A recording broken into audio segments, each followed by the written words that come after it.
Bonjour à tous, bienvenue pour notre webinaire RH que nous allons animer avec ma collègue principale Muriel et donc moi-même qui vais vous introduire ce nouveau webinaire RH de notre mois de mai RH Solo Geste pour le lancement de notre service. Voici vos correspondantes RH Solo Geste. Donc, comme je vous disais, donc Muriel Chamaré qui va aujourd'hui vous présenter un thème de la gestion de la formation, qui est chef de projet RH et moi-même chargée de développement RH au sein du cabinet. Donc, une petite présentation simple et courte de Solo Geste. Donc, c'est un cabinet comptable et de conseil qui est présent sur la région Grand Est depuis avril 1984. Donc, nous avons 4 sites différents. Saint-Julien-les-Metz, qui est le siège social, Mont-de-Lange, Yutz et également Pont-à-Mousson. Donc, notre effectif est d'environ 80 collaborateurs, dont 6 experts comptables associés. Notre devise, si vous ne la connaissez pas encore, qui est placardée un peu partout, qui est « Grandissons ensemble ». Donc voilà, tout est dans le slogan pour le développement, ce qui nous amène aujourd'hui à la gestion des ressources humaines. Alors, on a une offre qui va être adaptée à vos besoins, étant donné que notre cœur de métier de base était l'expertise comptable, qui s'est, on va dire, élargi au fil du temps. Donc, on va retrouver également le conseil, la gestion, commissariat aux comptes. On va pouvoir accompagner la création, la reprise d'entreprise, la gestion sociale également, donc avec la paye par exemple, la DSN, tout ce qui est aussi administratif, lié au social. La digitalisation, donc par exemple la cybersécurité que vous aurez pu peut-être voir et revoir en replay, qui était l'un de nos thèmes de webinaire.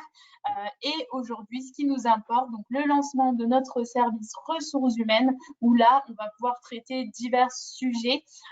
Donc le recrutement, qui était le thème de notre premier atelier, premier webinaire du mois de mai, que vous pouvez également revoir.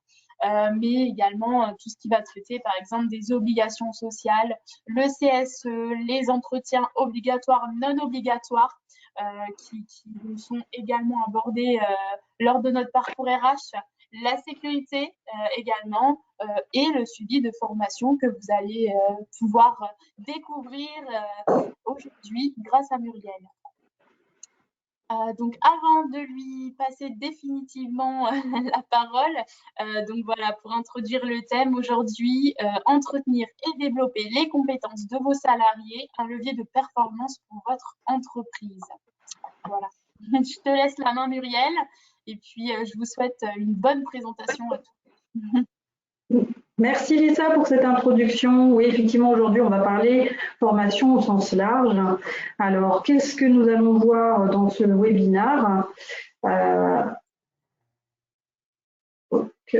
Quelques points de repère. Je vais déjà vous donner quelques points de repère en fait sur l'obligation employeur au titre du financement de la formation professionnelle. On va parler de dispositions de prise en charge des coûts de formation et qui est plus favorable aujourd'hui aux entreprises de moins de 50 salariés. Vous donner la nouvelle définition de l'action de formation. Évoquer également comment construire et mettre en œuvre un plan de développement des compétences, anciennement plan de formation, avec des conseils et un exemple. Vous donner également des pistes et astuces pour profiter de certains dispositifs, parce qu'on se rend compte qu'en échangeant avec certains clients, les clients n'ont pas forcément connaissance de dispositifs qui permettent d'accéder à des formations, d'organiser des formations sans toucher, sans qu'il n'y ait pas un impact financier, sans qu'il y ait une charge financière pour l'entreprise. Et également, évoquer tous les avantages et les impacts d'aller dans le sens du développement des compétences des salariés par rapport à la performance de l'entreprise. Alors, quelques points de repère sur l'obligation employeur au titre du financement de la formation professionnelle. Alors, il faut vraiment avoir en tête que dès lors qu'une entreprise, une structure emploie au moins un salarié, elle a une obligation de participation financière au titre de la formation professionnelle. Alors, comment ça se manifeste en fait? C'est sous forme d'une contribution unique la contribution unique à la formation professionnelle et à l'alternance, la CUFPA, qui est en vigueur depuis le 1er janvier 2019 avec une mise en place progressive. Alors vous allez me dire, la financement de la formation, on avait déjà à le faire par le passé, c'est pas nouveau. Disons que sa forme est différente. Auparavant, vous aviez une contribution au titre de la formation, une contribution au titre de l'alternance. On va voir que finalement, aujourd'hui, c'est regroupé. La mise en place de cette contribution unique, elle est définitive depuis le 1er janvier 2021. Alors, au titre de la formation, strictement, l'obligation légale, c'est un montant en fait qui se calcule à partir de finalement votre masse salariale de l'année, le total des rémunérations imposables et avantages en nature, auquel de ce total-là on applique un taux. Ce taux est variable en fait en fonction de la tranche d'effectifs salariés de votre entreprise. Si vous êtes moins de 11 salariés, c'est 0,55% qui s'applique. Si vous êtes 11 salariés plus, c'est 1%. Alors, il y a quelques aménagements qui existent lors du franchissement du seuil d'effectif des 10 salariés. On ne va pas rentrer dans le détail puisqu'on est sur un cas assez marginal. Mais voilà, ce qu'il faut retenir, c'est ce calcul-là. En complément, si vous avez des contrats à durée déterminée dans l'entreprise, il y a une contribution, ce qu'on appelle CPF-CDD, qui se calcule sur 1% de la masse salariale de vos seuls contrats à durée déterminée. Alors, sont exclus dans ce calcul-là les masses salariales des alternants, contrats d'alternance, apprentissage, contrat de pro, mais également si vous avez transformé certains CDD en CDI. Donc, on ne va pas prendre la masse salariale, sinon ça veut dire qu'on la reprend 2 fois dans les calculs avec l'autre financement dont je vous ai parlé dans ma diapo précédente. Et on ne prend pas non plus la masse salariale au titre des contrats d'accompagnement à l'emploi.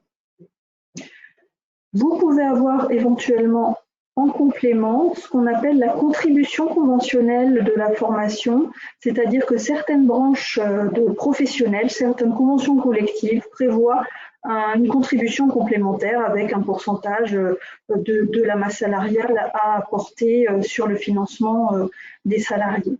Donc ça, il faut vraiment regarder par rapport à votre convention collective. Et certaines entreprises aussi vont au-delà, c'est-à-dire qu'elles vont faire une contribution volontaire auprès de leur organisme collecteur du budget, ce qui leur permet parfois de, on va dire, gratter certains financements au-delà de ce qu'elles investissent en plus. En fait. Donc, voilà pour ça. Au titre de la taxe d'apprentissage, on parlait de la contribution unique au titre de la formation et de l'apprentissage, on calcule cette part de contribution quelle que soit la taille de l'entreprise, et la différence se fait si l'entreprise est hors Alsace-Moselle ou située en Alsace-Moselle. Pour les entreprises qui sont hors Alsace-Moselle, on calcule cette contribution taxe d'apprentissage sur 0,68% de la masse salariale. Pour les entreprises qui sont situées en Alsace-Moselle, c'est 0,44% de la masse salariale. Alors, jusqu'à 2019, en fait, ces financements-là, ces contributions-là, c'était versé auprès de votre OPCA, en fait, organisme paritaire collecteur agréé, en un versement unique avant le 1er mars de l'année suivant le versement des salaires concernés. Donc, on regardait la masse salariale de l'année écoulée, on fait un calcul de la contribution, et en fait, c'est versé effectivement auprès de l'OPCA. La loi pour la liberté de choisir son avenir professionnel, c'est la loi du 5 septembre 2018, a instauré 2 changements de ce point de vue-là. C'est-à-dire que depuis 2020, la collecte se fait au cours de l'année de versement des rémunérations pour les entreprises de 11 salariés et plus, et il y a une phase transitoire qui court jusqu'en janvier 2022. C'est-à-dire qu'à horizon janvier 2022, la contribution, elle, va être versée auprès de l'URSSAF et non plus auprès des OPCA qui ont changé de nom, mais on verra tout à l'heure. Donc, comment ça va se faire? Ça se fera au travers des cotisations sociales, par flux DSM et au rythme mensuel. Ça va assez, voilà, ça a une vocation à simplifier les choses dans les flux de financement. Alors, un petit schéma, du coup, qui reprend ce système de collecte des fonds de formation. On retrouve la partie taxe d'apprentissage qui contribue à financer la formation professionnelle initiale avec nos 0,68% ou 0,44% ce qui concerne l'Alsace-Moselle, qui se faisait auparavant auprès d'OCTA, des organismes collecteurs de la taxe d'apprentissage. Pour vous donner un exemple, les CCI. Voilà. Donc là, à horizon 2022, ça ne se fait plus auprès des OPTA. Et la partie contribution au titre de la formation professionnelle continue, avec nos 1% pour les 11 salariés et plus, et nos 0,55% pour les moins de 11 salariés, qui donc ne se fait plus à horizon 2022 auprès des OPCA, mais se fait par une voie unique de collecte auprès de l'URSSAF. Alors, à quoi sert cette contribution unique, vous allez me dire, ok, et qu'est-ce que ça permet de financer? Ça permet de financer le développement des compétences dans les entreprises de moins de 50 salariés. On va le développer tout à l'heure. Ça permet de financer l'alternance, donc les contrats de professionnalisation, les contrats d'apprentissage et également un dispositif d'alternance pour les salariés déjà recrutés. Et finalement, ça revient à ce qu'on avait auparavant appelé la période de professionnalisation. Le dispositif a été revu et voilà, le nom actuel, c'est Pro 1. Cette contribution finance également le compte personnel de formation, le CPF. Pour ceux qui connaissent, qui ont vécu la période du DIF, du droit individuel à la formation, qui a existé jusqu'à fin 2014, qui a été remplacé par le compte personnel de formation. Donc, cette contribution permet de financer ce dispositif-là également. Et le CPF de transition professionnelle, qui auparavant, finalement, c'était le CIF, le congé individuel de formation. La contribution finance également le conseil en évolution professionnelle pour les actifs occupés du secteur privé. Et pour vous faire court, le CEP, en fait, c'est un mini bilan de compétences auquel ont accès les salariés sans en parler particulièrement à l'employeur et qui peut se faire auprès de différents organismes qui sont agréés pour mener ces démarches-là d'accompagnement, de mini-accompagnement. Et vous avez par exemple l'APEC qui le fait. Enfin, la contribution financière calculée permet de financer également la formation des demandeurs d'emploi, et notamment par un dispositif qui s'appelle la POE, une préparation opérationnelle à l'emploi. Alors, vous retrouvez un schéma assez simplifié qui vous redonne le circuit de distribution, de redistribution de cette contribution à partir de 2022, avec ce que l'URSSAF va réorienter vers les OPCO, au titre du CPF, au titre du développement des compétences dans les entreprises de moins de 50 salariés et de la professionnalisation de l'apprentissage, et ce qui est redistribué via une institution en fait qui a été récemment créée, qui est France Compétences en fait, qui est une autorité nationale en fait qui régule et qui finance la formation professionnelle et l'apprentissage, et qui va ventiler auprès de différents opérateurs des fonds de cette contribution-là pour aller alimenter le financement, dans ce cas-là, du CEP, du CPF, la formation des demandeurs d'emploi et certaines majorations prises en charge de contrats d'apprentissage. Donc là, c'était vraiment pour faire quelque chose de très synthétique sur la collecte et la redistribution des fonds destinés au sens large à la formation. Qu'en est-il des dispositifs de prise en charge et de coûts de formation qui sont plus favorables aux entreprises de moins de 50 salariés? En fait, il y a un principe de solidarité pour les entreprises de moins de 50 salariés. Pour les entreprises de plus de 50 salariés, si elles organisent une action de formation au titre de leur plan de formation, elles ne peuvent récupérer aucun financement auprès de l'OPCO. Les seules exceptions, c'est, comme je le disais tout à l'heure, s'il y a une obligation de versement conventionnel dans la branche de l'entreprise et que ce budget injecté auprès de l'OPCO, les entreprises peuvent finalement consommer dessus. Et également quand il y a des versements volontaires. Par contre, pour les entreprises de moins de 50 salariés, elles peuvent faire financer par leur OPCO les parcours de formation ou des actions de formation au titre de leur plan de développement des compétences. Il faut vraiment regarder, et c'est vraiment un point très intéressant, de questionner chaque année, de récupérer de l'information auprès de l'organisme collecteur du budget, de récupérer de l'information pour savoir quelles ont été les conditions et les niveaux de prise en charge décidés par leur conseil d'administration. C'est vraiment défini chaque année, pour voir à quel budget disponible l'entreprise de moins de 50 salariés va pouvoir, sur quoi elle va pouvoir compter finalement. Alors, les OPCO On parle d'OPCA, anciennement OPCO désormais. Les OPCO, finalement, ont été refondus. C'est-à-dire qu'auparavant, on avait 20 OPCA et il y a eu une reconcentration pour regrouper ces OPCA en 11 OPCO actuellement. Alors, vous pouvez retrouver notamment l'OPCO de rattachement de votre entreprise. Vous pouvez le trouver en consultant le site www.trouvermonOPCO.fr. Sinon, vous pouvez également questionner nos services comptabilité Sologest, puisque quand vous êtes client de nos services comptabilité, les déclarations par le passé, les déclarations annuelles au titre de la formation ont été faites aux équipes. Et donc, ces informations-là peuvent être forcément collectées et questionnées auprès de nos équipes pour savoir vraiment sur quelle branche vous êtes rattaché. La logique de regroupement des OPCA en 11 OPCO, c'est une logique de branche. C'est vrai qu'auparavant, il pouvait y avoir un petit peu du pic et du carreau, et maintenant, c'est un petit peu plus logique sur la distribution. Pour vous donner un exemple constructif, on va retrouver majoritairement tout ce qui est bâtiment. Par exemple, sur OPCO Atlas, vous avez les bureaux d'études techniques, vous pouvez avoir les cabinets d'expertise comptable. Pour vous donner une idée. Je vous ai fait une copie écran prise sur le site de l'OPCO des entreprises de proximité qui montre notamment pour certaines branches professionnelles qui sont adhérentes et rattachées à cette OPCO-là, quelles peuvent être les contributions conventionnelles en fait, à la formation. Donc on voit notamment que sur le personnel de greffe des tribunaux de commerce, on va avoir pour les moins de 11 salariés une contribution complémentaire de 0,05%, etc. On peut retrouver ces informations-là assez facilement.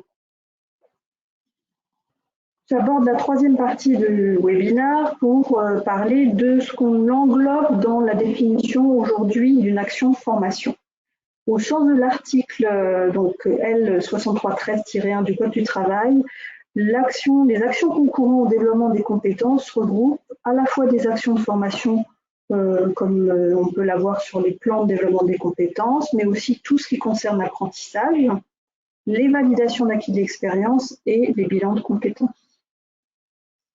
La définition d'action de formation, elle a été enrichie en fait depuis le 1er janvier 2019 et on l'a définie comme un parcours pédagogique permettant l'atteinte d'un objectif professionnel. Donc ça c'est très intéressant parce qu'en fait avec cette nouvelle définition, la loi réaffirme la possibilité de réaliser des formations tout ou partie à distance et ça prend tout son sens aujourd'hui avec le télétravail, le contexte épidémique Covid, d'avoir des formations, des e-learning, des MOOC qui permettent aux salariés de ne pas être forcément en présentiel.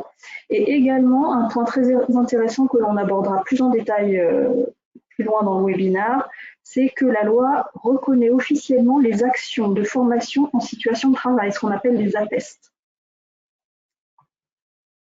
Depuis le 1er janvier 2019 également, on a une nouvelle appellation pour ce que vous appeliez le plan de formation d'entreprise, c'est le plan de développement des compétences, le PDC. Il faut aussi avoir en tête que le compte personnel de formation n'est plus alimenté en heures, mais alimenté en euros. Donc pour donner un exemple, un salarié à temps complet voit son compte personnel de formation crédité de 500 € par an. Pour les personnes qui sont peu qualifiées ou non qualifiées, cet abondement, en fait, cette alimentation va même au-delà, puisqu'on est sur du 800 €, ça peut aller jusqu'à 800 € par an. La période de professionnalisation et le congé individuel de formation, le CIF dont je vous ai parlé tout à l'heure, à la place, on a effectivement, comme je l'évoquais, le dispositif PROA et le CPF de transition. Alors, pour reprendre un petit tableau synthétique, plan de formation versus plan de développement des compétences. Avant le 31 décembre 2018, le plan de formation, on pouvait avoir jusqu'à 14 types d'actions de formation. Les mots-clés pour l'approche de plan de formation, c'était, on regardait les formations qui étaient imputables ou non imputables au budget, et on avait vraiment une obligation de formalisme. C'était vraiment les mots-clés pour le plan de formation. Depuis début 2019, Le plan de développement des compétences qui vient remplacer ce plan de formation concerne en fait des actions de formation qui sont concentrées sur 4 types en fait. On a les actions de formation, ce qu'on avait finalement dans le diagramme tout à l'heure, les bilans de compétences, les actions de VAE et les actions de formation par apprentissage. Et là, l'approche est différente. On raisonne vraiment compétences, montée en compétences et aussi flexibilité. Donc c'est important d'avoir en tête cette approche différente. On va vous faire un petit sondage. Alors, certains de vos salariés ont-ils bénéficié d'une formation courant 2020 ?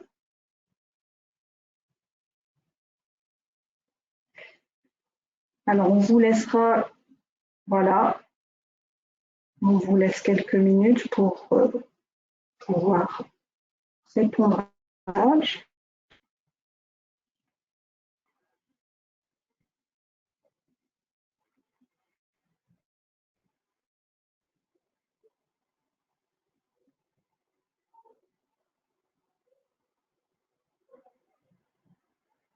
Je pense que tout le monde a compris.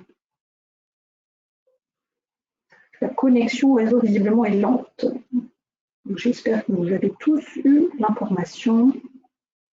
Donc oui, par rapport à la formation, pour vous donner une idée statistique, en France, on n'est pas forcément exemplaire, je dirais. Une étude de Centre Info qui date de septembre 2019 rapportait que 32% des adultes en France avaient suivi une formation liée à l'emploi au cours des 12 derniers mois, contre finalement 60% dans les pays nordiques. De la même façon, 35% des salariés français exercent un métier pour lequel ils n'ont pas de qualification adéquate. Donc ça interpelle quand même. Et pour vous montrer, regardez ce schéma en fonction des pays. Alors je vous l'accorde, il faut sortir la loupe, hein, mais vous voyez la position de la France au milieu du graphique par rapport à ce pourcentage d'inadéquation des compétences et des domaines d'études. On voit qu'on n'est pas franchement bien loti. Et pourtant, moi je vous dirais, l'étude montre que pour les entreprises qui investissent en matière de ressources humaines et de formation, les gains de performance sont forcément et notables et de l'ordre de 20% de moyenne. Donc, on voit qu'il y a quand même un impact très important et que les entreprises ont tout intérêt à aller dans le sens de la formation de leurs salariés. Alors Lisa, dans son webinaire sur les entretiens, les actes de remotivation des salariés, vous a présenté cette diapo sur le fondement de l'obligation sexennale de former, c'est-à-dire qu'à l'origine, la loi du 5 mars 2014 avait instauré l'obligation d'entretien professionnel, c'est-à-dire l'organisation d'un entretien tous les 2 ans obligatoire par tout employeur auprès de chacun de ses salariés. Et avec un point à tous les 6 ans pour vérifier que 2 des 3 critères suivants devaient être respectés, c'est-à-dire que chaque salarié avait suivi au moins une action de formation et ou acquis des éléments de certification par la formation ou par une VAE et ou bénéficié d'une progression salariale, donc 2 des 3 points. Ça, c'était la loi 2014. Et Dieu merci, assoupli par la loi Avenir Professionnel, puisque la loi de l'avenir professionnel du 5 septembre 2018 a modifié l'obligation de l'employeur, c'est-à-dire qu'il y a toujours cette obligation d'entretien professionnel tous les 2 ans, mais qu'il n'y a plus ces obligations des 2-3 critères. Il faut par contre que l'entreprise ait donné accès à chacun de ses salariés au moins à une formation non obligatoire. Alors on entend par formation non obligatoire, il ne faut pas que ce soit une formation de sauveteur secouriste, une formation obligatoire pour la tenue du poste. Et donc c'est quand même nettement moins contraignant que ce qui était prévu auparavant. Alors en termes de vérification et de sanctions possibles en cas de non-respect, cette sanction existe, mais simplement pour les entreprises de plus de 50 salariés. L'employeur, s'il s'avère qu'il n'a pas respecté cette obligation-là, doit abonder de 3 000 € le compte CPF du salarié. Mais par contre, il n'existe pas de sanctions financières pour les entreprises qui ne sont pas dans l'effectif de 50 salariés minimum. Le plan de développement des compétences. Donc là, on va rentrer dans du plus pratico-pratique. la construction et la mise en œuvre du plan de développement des compétences, conseils et exemples. Je vais faire apparaître les petits points. Je dirais qu'avant tout, il faut regarder quelles sont les obligations éventuelles que vous avez en matière de formation. Est-ce que vous avez des obligations dans votre branche professionnelle? Est-ce que vous appartenez à un groupe et que les orientations du groupe ou le groupe vous donne des consignes finalement, des directives en la matière? Est-ce qu'au niveau de l'entreprise, vous avez un accord d'entreprise qui fait que vous vous êtes engagé sur certains dispositifs, sur certaines thématiques? Donc il faut bien regarder tous ces éléments-là. Deuxième point, de regarder qu'est-ce que vous avez besoin? Quelle est l'évolution de votre entreprise, votre stratégie? Est-ce que vous allez vous avez beaucoup de projets qui vont se construire, que vous avez peut-être besoin de formation management de projet pour outiller les équipes? Est-ce que vous allez vers de la digitalisation? Vous avez du coup besoin de muscler les compétences de vos salariés sur ces aspects-là? Vraiment de regarder quelle est votre stratégie finalement. À partir de là, vous allez pouvoir définir quelles sont les actions de formation, donc les thématiques. Par exemple, je vous donne l'exemple sur les projets, ça peut être management de projet. Il faut qu'on prévoie une formation sur cette thématique-là. Quels vont être les bénéficiaires? Donc, il peut être intéressant de cartographier en fait les différents emplois dans l'entreprise pour voir quels emplois auraient besoin de telle thématique de formation, et puis aussi de voir quelles vont être les priorités par rapport à votre stratégie, par rapport à votre calendrier finalement d'action d'entreprise. Les bénéficiaires doivent forcément être des salariés en CDI et CDD et sans condition d'ancienneté minimum. Alors après, vous dites, ah non, c'est au libre choix de l'employeur de dire j'envoie tel ou tel salarié. Par contre, il faut que vous soyez vigilant à respecter l'égalité de traitement, qu'il n'y ait pas de discrimination, et aussi tenir compte, comme on l'a évoqué tout à l'heure, de l'obligation de former à 6 ans chacun de vos salariés sur une formation, au minimum une formation non obligatoire. Alors, le plan de développement des compétences, sur quelle échéance on le programme en fait? En général, on fait un plan de développement des compétences sur une année. Certaines entreprises prévoient parfois un plan de développement des compétences glissant et en faisant quelque chose sur du pluriannuel. Ensuite, se poser la question, est-ce que j'organise une formation en interne? Est-ce que j'ai finalement un salarié en interne qui peut former d'autres salariés aussi? Ou est-ce que je fais appel à un organisme externe? Dans tous les cas, il faut vraiment définir quel est le besoin, quel est le cahier des charges de l'action de formation. Quels sont les objectifs pédagogiques? Quelles sont les compétences que vous voulez voir, en fait, sur quelles compétences vous voulez voir monter vos salariés sur ces formations? Est-ce que aussi vous avez un objectif d'obtention de certification sur une qualification particulière? Et identifier pour les gérer de façon adéquate aussi quelles sont les obligations de formation par rapport à vos métiers. Je pense notamment à tout ce qui est travail en hauteur. Donc, il y a des formations obligatoires. Vous avez les formations dans toute entreprise qui sont les formations sauveteurs secouristes, équipier incendie ou manipulation des extincteurs. Donc, il faut aussi intégrer dans votre plan de formation. Et les autres formations qui peuvent être, dans leur cas, hors temps de travail, c'est possible, alors que les formations obligatoires doivent être forcément sur le temps de travail. Si vous avez des instances représentatives du personnel, si vous avez un CSE, il faut effectivement aussi faire attention de bien les consulter en matière de formation aux périodicités qui sont prévues. Et ce plan de formation, vous devez documenter, c'est-à-dire conserver les preuves de réalisation des actions de formation, convention de formation signée, feuille d'émargement, pour pouvoir attester finalement que vous avez envoyé vos salariés, que vos salariés ont suivi des actions de formation. Alors, les preuves de contrôle sont utiles pour différents aspects. L'aspect financier, par rapport à tout ce qui est facturation externe, relevé des dépenses, mais également en termes de prise en charge auprès de l'opérateur de compétences, l'OPCO, puisque l'OPCO demande à avoir les conventions de formation signées, d'avoir les émargements, les feuilles de présence, éventuellement des attestations. Si ce sont des formations à distance, il faut que vous ayez des relevés de connexion qui attestent que le salarié s'est connecté, a suivi la formation à distance. Et en termes de définition d'action de formation, vous avez forcément récupéré le programme de la formation, si vous avez travaillé avec un organisme de formation externe, avec un déroulé pédagogique et éventuellement finalement des évaluations d'acquis des compétences suite à cette formation-là. Tous ces éléments sont à conserver. Un autre petit sondage. Avez-vous construit votre plan de développement des compétences pour l'année à venir?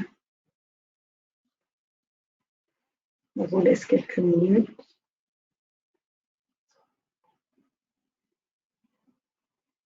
Pour répondre.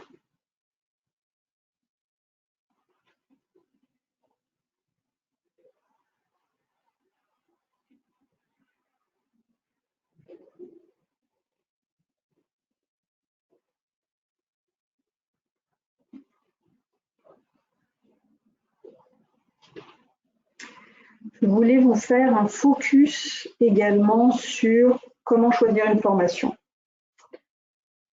Alors, quand vous choisissez une formation, il faut bien réfléchir au contenu. Quelles sont les compétences visées?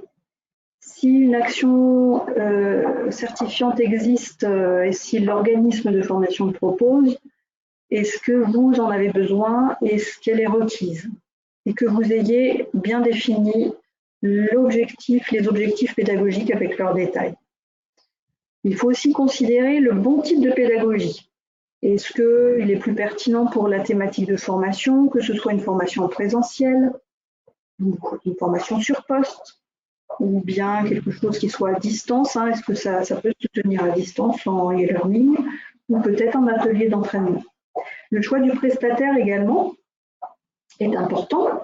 Peut-être avez-vous travaillé déjà avec un prestataire sur une thématique, vous allez peut-être directement aller le consulter pour savoir s'il propose quelque chose en termes de formation sur la thématique qui vous intéresse, parce que vous avez confiance en lui, ça s'était bien passé la première fois. Il peut y avoir aussi une question de notoriété de l'organisme de formation que vous allez solliciter. Est-ce que l'organisme de formation a un label, une certification? Alors, à ce point de vue-là, au jour d'aujourd'hui, les organismes de formation sont tenus d'être labellisés, disons habilités Datadoc, pour pouvoir demander la prise en charge de des formations qu'ils dispensent auprès de l'OPCO. À horizon janvier 2022, Datadoc ne suffira plus pour pouvoir avoir la prise en charge de ces formations-là. Il faut que l'organisme de formation à horizon janvier 2022 soit certifié Calliope. Donc là, on est dans une logique de certification et non plus dans une logique d'habilitation. La philosophie de cette certification, finalement, de cette exigence demandée aux organismes de formation, c'est d'essayer de faire monter le niveau de qualité des formations dispensées avec certaines dispositions qui mettent le focus sur l'analyse du besoin de l'entreprise qui commande une formation, mais aussi sur la collecte d'informations sur la satisfaction des salariés qui ont suivi la formation, du client, donc de l'entreprise qui a rémunéré, qui a financé cette formation-là pour ses salariés, et puis dans une logique aussi d'amélioration continue. Donc c'est très intéressant de voir cette démarche qui fait monter en niveau de qualité les organismes de formation.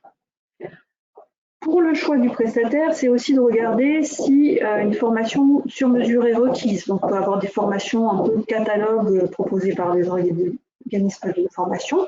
Est-ce que ça suffit ou est-ce qu'il faut vraiment que ce soit une formation sur mesure à la carte que va vous proposer le prestataire?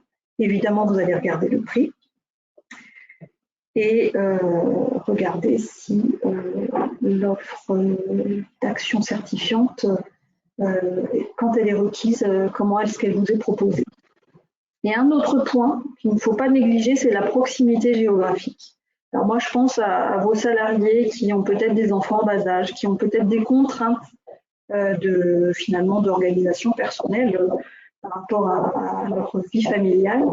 Et il est souvent bienvenu que l'employeur prenne en compte cette dimension-là pour veiller à cibler des organismes de formation qui soient locaux, qui évitent à votre salarié d'aller jusqu'à Paris, peut-être avec une nuit d'hôtel. Hein. Il y a aussi une question de coût de formation et de frais de déplacement, mais qui puisse considérer la qualité de vie du salarié dans cette dimension formation également. Alors, à quoi ça peut ressembler un plan de développement des compétences? Alors, certaines entreprises ont des outils SIRH assez élaborés qui leur permettent de suivre leur plan de développement des compétences. Après, on peut choisir de façon assez simple de faire un bon vieux fichier Excel pour construire son plan de développement des compétences et puis le suivre au fil du temps pour voir sa réalisation. Donc là, je vous ai fait un petit exemple virtuel d'une société du rêve totalement imaginée, sortie de mon esprit, qui on voit pas la totalité parce que c'est un fichier un petit peu grand, avec des orientations formation décidées pour l'année sur tout ce qui peut être métier, sécurité et langue. On va mettre un petit bout ici.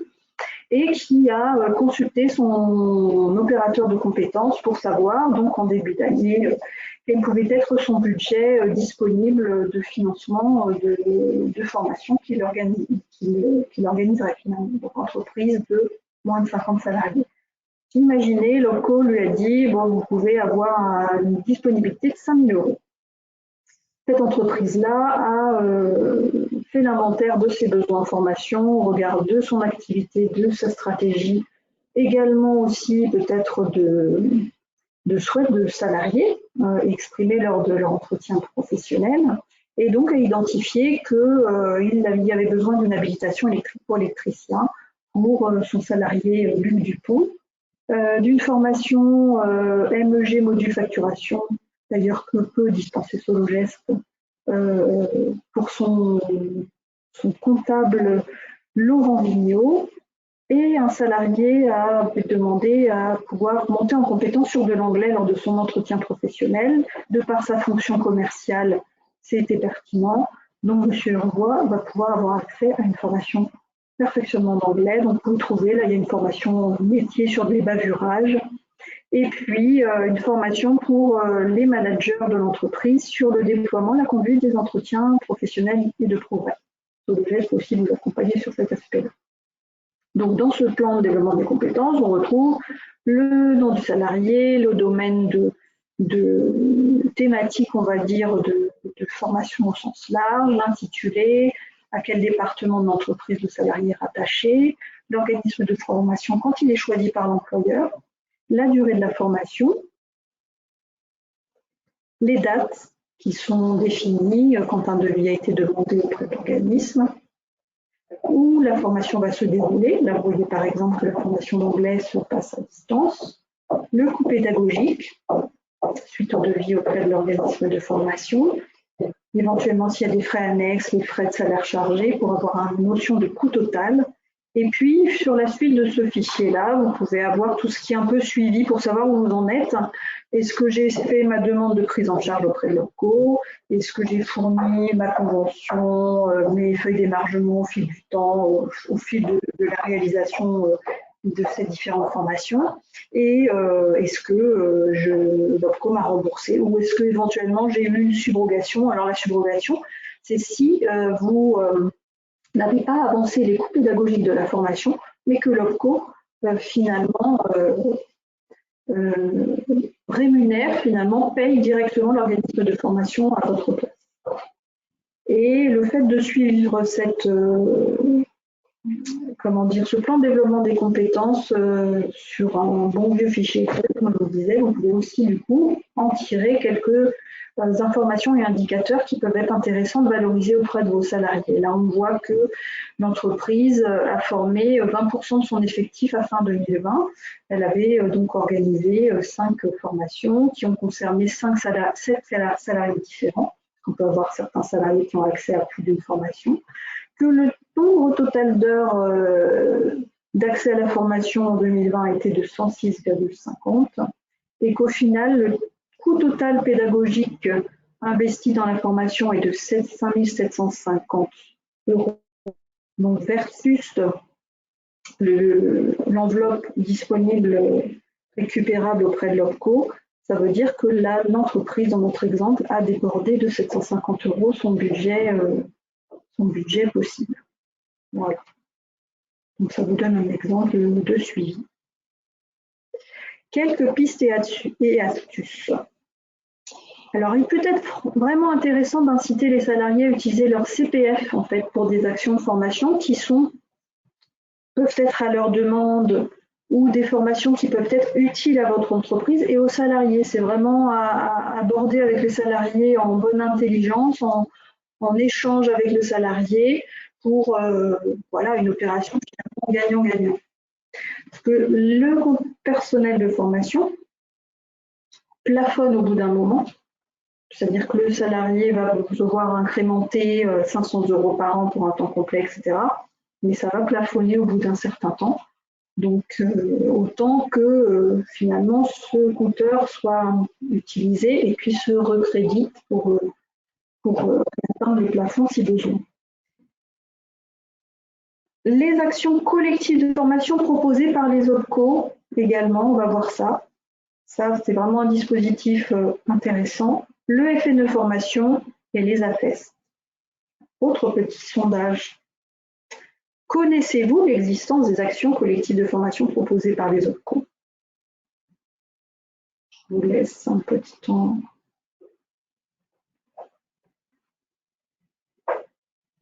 Pour répondre.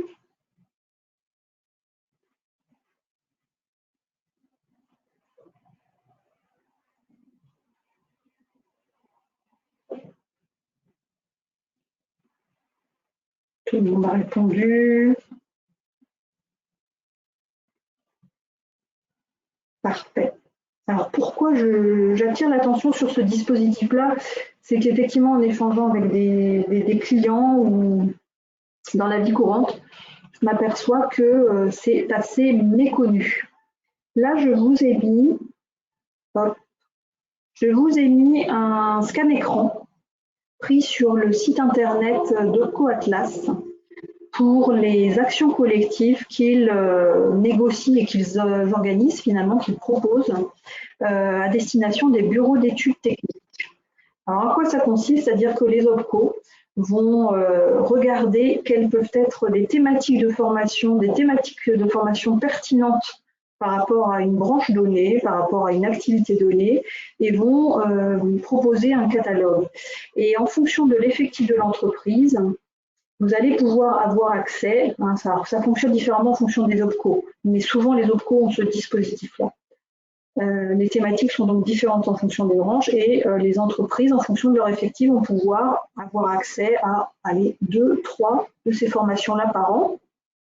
Mais il faut savoir que ça existe, il faut aller se renseigner sur le sujet et c'est financé totalement par l'OPCO, c'est-à-dire que ça ne va absolument pas venir plomber ou consommer du budget formation que vous avez finalement, le budget de formation que vous avez au titre du plan de développement des compétences. Donc là, on regarde sur les bureaux d'études techniques, on parlait de management de projet tout à l'heure. Voilà, vous pouvez très bien, les bureaux d'études techniques, envoyer 1 ou 2 salariés en fonction du nombre d'accès possibles à une formation au management de projet, finalement totalement gratuite. On voit également qu'il y a de la Lean Six Sigma et Lean Management, c'est sur de l'excellence opérationnelle et de l'amélioration continue. Donc ça peut être des thématiques très intéressantes. Vous avez la RGPD, vous avez, je crois que j'ai vu de l'anglais aussi professionnel. Donc vraiment, je vous invite à vous renseigner. On peut aussi vous accompagner sur le sujet en regardant ce qu'il en est, en regardant auprès de votre OPCO, mais de regarder et de consulter régulièrement ces propositions-là parce qu'elles sont enrichies régulièrement et au moins de regarder 1 fois par an pour voir si c'est quelque chose qui peut vous être utile. Le FNE formation. Alors, le MP de formation, c'est quoi? C'est une aide financière des services de l'État pour accompagner la mise en place de projets de formation dans des délais rapides pendant des périodes d'inactivité des salariés afin d'investir dans leurs compétences. Donc là, ça prenait tout son sens dans le contexte d'activité partielle et d'entreprise un peu dont l'activité était impactée par la crise Covid. Mais cela ne concerne pas que les entreprises placées en activité partielle, ça concerne aussi les entreprises en difficulté, c'est-à-dire celles qui sont confrontées à des difficultés économiques, à des mutations technologiques, ou éventuellement une réorganisation, et qui du coup seraient nécessaires à la sauvegarde de leur compétitivité. Elles peuvent aussi y accéder. 4 types de parcours de formation peuvent être financés dans le cadre de ce dispositif-là. Donc ça peut être une reconversion interne à l'entreprise, des compétences spécifiques liées au contexte Covid, les parcours certifiants et l'anticipation de mutation. Donc, je pense notamment, ça peut être toucher la digitalisation aussi. Dans le contexte Covid, des entreprises qui avaient besoin de finalement construire une visibilité web, ça peut très bien entrer dans ce cadre-là. Alors, ce qui est intéressant, c'est que les entreprises de moins de 300 salariés bénéficient d'une prise en charge à 100% des coûts pédagogiques. Au-delà de 300 salariés, il y a une prise en charge qui varie selon l'effectif, mais dès lors que vous êtes en dessous des 300 salariés, il y a vraiment un grand intérêt de pouvoir activer ce dispositif. L'AFEST, enfin. AFEST. Donc, ce dispositif-là, c'est quelque chose aussi qui, à mon sens, est très intéressant. Parce que ça permet de vraiment, d'organiser une situation de formation en situation de travail. Donc, il faut définir un formateur interne ou qui peut être externe à l'entreprise et le salarié à former sur le lieu même du travail et en cours d'activité. Alors, comment ça se passe? En fait, il y a 2 séquences pédagogiques qui vont s'articuler. Au départ, donc, il y a une analyse pour voir d'où part, quel est le niveau de compétence du salarié, pour définir des séquences finalement de situation de formation au poste, de formation au travail, et puis ce qu'on appelle des séquences de réflexivité. C'est une phase où on prend du recul, on analyse comment ça s'est passé et finalement quelle montée en compétence le salarié a eu dans sa phase de situation de formation au poste. Et pour avoir un schéma global, c'est une source de l'ANACT, l'Agence nationale pour l'aide aux conditions de travail, on retrouve ces séquences de mise en situation et de séquences réflexives et on peut très bien avoir une succession d'alternances de mise en situation et de réflexivité. Donc, on retrouve le positionnement initial, les séquences préparatoires, notre alternance de séquences pratiques et de prise de recul pour voir à la fin l'évaluation des acquis et les résultats obtenus. Alors c'est formaté parce qu'évidemment vous n'allez pas vous faire une formation au poste dans votre coin non structurée. Il faut pouvoir pour qu'elle soit valorisée et prise en charge financièrement, il faut la structurer, il faut qu'elle réponde à un certain cahier des charges et un décret d'application est paru qui précise en fait ce dispositif-là et comment on l'aborde. Quels sont les avantages? Mais là ils sont nombreux. En fait pour l'entreprise, la FEST, c'est une formation opérationnelle directement réalisée au poste de travail qui mobilise les équipements de l'entreprise. C'est une formation individualisée qui s'appuie sur les savoir-faire déjà détenus par le salarié.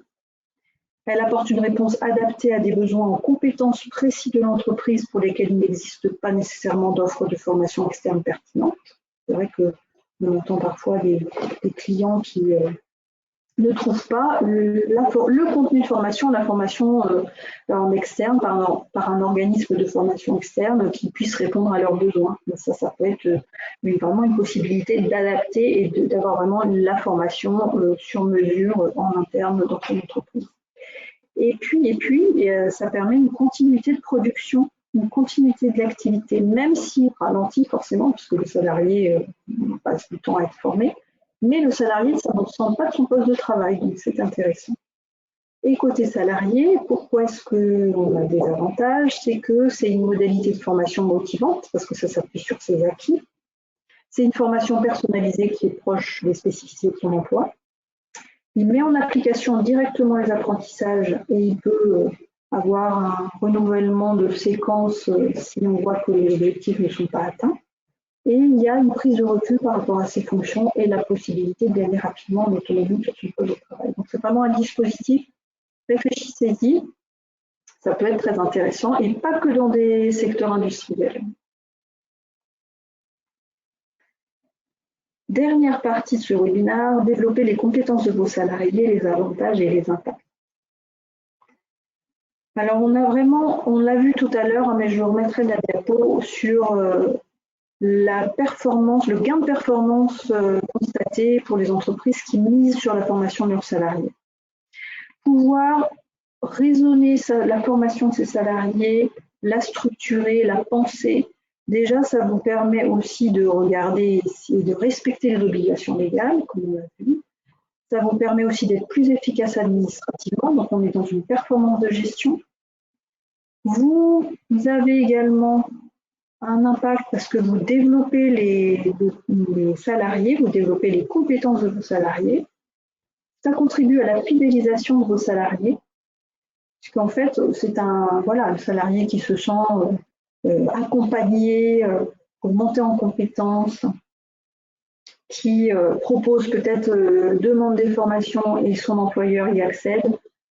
Ça contribue à la performance sociale et ça contribue à la satisfaction du salarié dans l'entreprise. Et également la performance économique parce que il est prouvé que s'appuyer et développer les compétences de ces salariés impacte sur la performance économique de l'entreprise. Je vous remets la diapositive, les 20%, les fameux 20% de gain de performance. Donc voilà, peut-être s'il y avait une petite alerte à vous communiquer.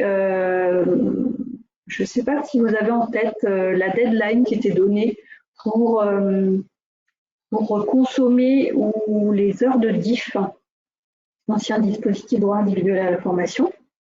Et il y avait une deadline qui a été repoussée pour pouvoir basculer, finalement, déclarer ces heures de DIF sur le compte personnel de formation des salariés en ligne. Donc, je vous rappelle cette deadline qui aujourd'hui est fixée au 31 juin. Non, 31 juin, ça n'existe pas. 30 juin 2021.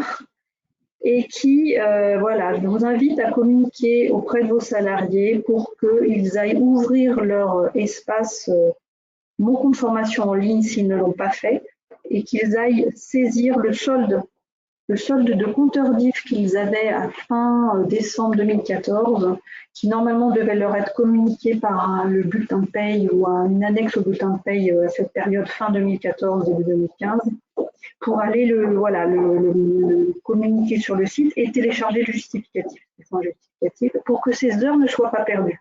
Ce serait quand même dommage parce que au 30 juin, si ce n'est pas fait, c'est perdu. Alors que si ils le saisissent, ça va venir se rajouter à leur compteur CPF actuel. Voilà, donc pensez à communiquer auprès de vos salariés. Ce qu'il faut retenir, des dispositifs de prise en charge financière plus favorables pour les entreprises de moins de 50 salariés. Une définition plus large de l'action de formation offrant plus de possibilités aux entreprises et aux salariés. Une obligation de formation par l'employeur à 6 ans, bien qu'assouplie depuis la loi de 2018. L'importance de penser et structurer le développement des compétences de ces salariés. Des possibilités de dispositifs de financement d'actions de formation à ne pas négliger. Nos fameuses actions collectives OPCO, le CPF, le FNE, la PEST, etc.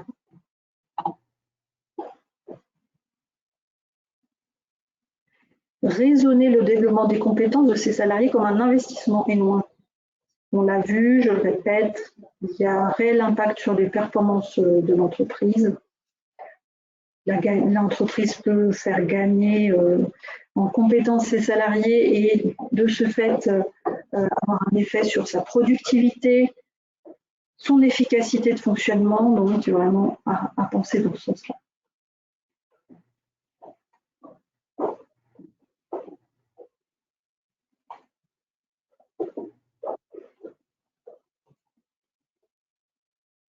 Alors, je laisse.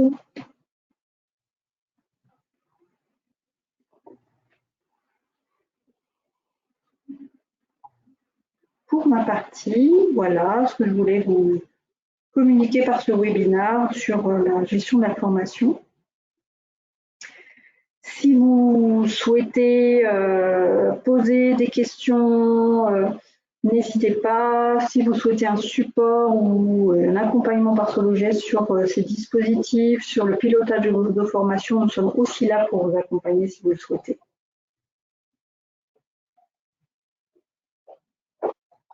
Et donc, même si voilà, Muriel, malheureusement, ne peut pas être disponible, moi, je reste entièrement à votre disposition pour vos questions.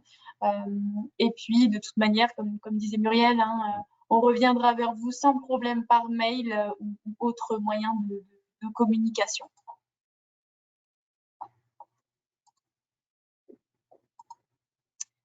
Pour l'offre de lancement, donc n'hésitez pas à revoir tous nos webinaires étant donné que celui-ci conclut notre parcours RH Sologès du mois de mai. Donc vous pourrez les revoir sans problème, les revoir en replay. Également pouvoir bénéficier de tous les petites astuces et bonus qu'on a pu y cacher, entre guillemets. Et puis, vous pouviez bénéficier d'un entretien téléphonique gratuit pour qu'on puisse faire un point avec vous donc sur les thématiques que l'on a abordées, mais plus généralement sur toute la gestion des ressources humaines en tant que telles pour votre structure.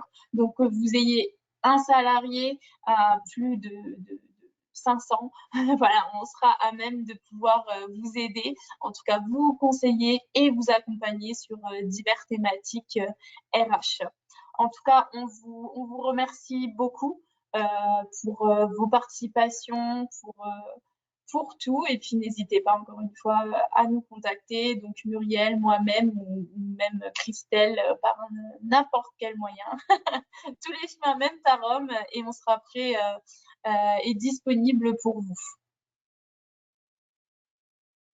Merci à vous. Bonne fin de journée. Merci. Au revoir. Christelle, du coup, je pense que tu peux